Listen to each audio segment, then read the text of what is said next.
വായിച്ചാലും വളരും, വായിച്ചില്ലേലും വളരും. വായിച്ചു വളർന്നാൽ വിളയും, വായിക്കാതെ വളർന്നാൽ വളയും. കുഞ്ഞുണ്ണി മാഷിന്റെ വരികളെ കടമെടുത്തുകൊണ്ട് ആദ്യമായി അക്ഷരമുറ്റത്തെത്തുന്നവർക്കും കഴിഞ്ഞ വർഷത്തെ ഓർമ്മകളെ പുൽകി വീണ്ടും അക്ഷരമുറ്റത്തെത്തുന്നവർക്കും ജൂണിലെ കുളിർമഴയും കൂട്ടുകാരുടെ കൂടലുകളും നാളേക്കുള്ള കരുതലല്ലേ. സ്കൂളുകളൊക്കെയും അധ്യാപകരുടെയും കുട്ടികളുടെയും രക്ഷിതാക്കളുടെയും ഒക്കെ സന്തോഷത്താലും ആകാംക്ഷകളാലും നിറഞ്ഞു കഴിഞ്ഞിരിക്കുന്നു.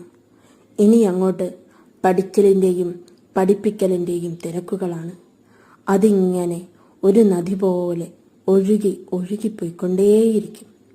പുതിയത് പഠിക്കാനുള്ള ആകാംക്ഷകളും അത് ഭാവിയിലേക്ക് കരുതാനും എല്ലാ കൂട്ടുകാർക്കും സാധിക്കട്ടെ. നല്ല ഒരു അധ്യയന വർഷം എല്ലാവർക്കും ഉണ്ടാവട്ടെ.